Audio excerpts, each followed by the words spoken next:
to KPRC 2 Plus. When it comes to access to clean water, you may think that's a problem outside the U.S., but there are places in this country where people go without. According to a new report released today by the water advocacy group Dig Deep, at least 2.2 million Americans do not have a tap or toilet in their home.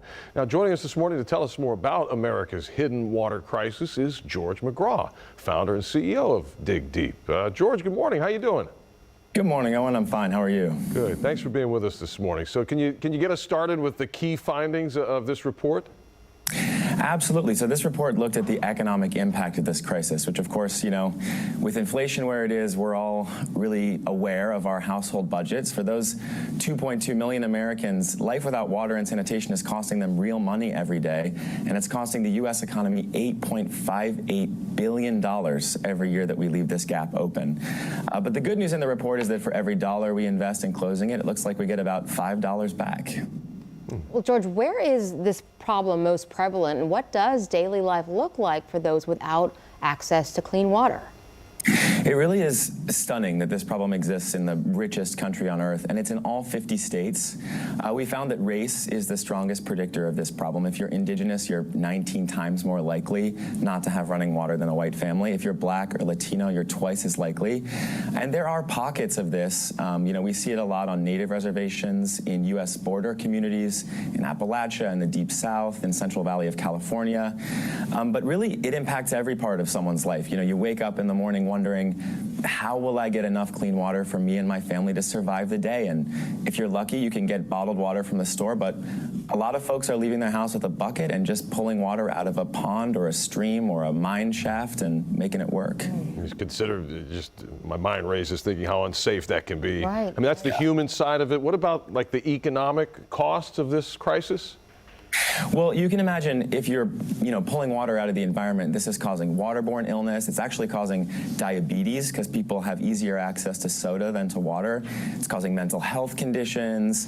It's causing death. All of these things have an economic impact, and they total up to about $8.58 billion a year, or about $15,800 per family. That's, in many cases, more than those families make every year. Wow. More access to soda than actual drinking water. George, what would it take to close this water access gap?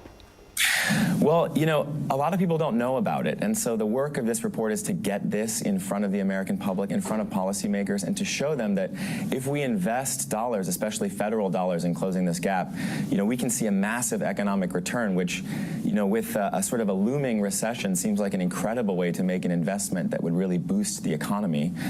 We need to see organizations and communities come together, advocate for this change, and get it in front of members of Congress and the White House until we can close this gap for good. It's obviously such an important cause. George, I'm curious, what was it that inspired you to go ahead and found this nonprofit? I always thought that if you wanted to work on water issues, you had to work in other countries, and my career started in Africa. But I was introduced to this incredible woman on the Navajo Nation named Darlene, a school bus driver who would park her school bus after her morning route and drive a pickup truck and deliver water on her own time to her students' houses. And she was the first to really show me what this looks like in the U.S., and we started a project together, the Navajo Water Project, which has brought clean, hot, and cold running water to hundreds of homes all over the Southwest. Is it, you mentioned whether it's a reservation or, the Appalachian Mountains, does this happen in cities too? Yeah, it sure does. We see big pockets of this, even in cities like San Francisco. It's happening increasingly in places impacted by climate change, where changes in weather are knocking old water systems offline or making it more difficult for people to use the toilet because the soil is changing. So this problem, unfortunately, for the first time in U.S. history, is growing, according to the census data. So, George, if people want to help out with this, where can they go for more information? We just published the report this morning. You can find it on digdeep.org/draining. And on digdeep.org, there's all sorts of resources to get involved and to support these families without running water. We appreciate your advocacy. Such an important topic. For those of us who take for granted the clean water that comes out of the tap, we have flushing toilets with running showers. It's something to really think about because not all Americans have that. Thank you, George, so much. Lisa, Owen, thanks.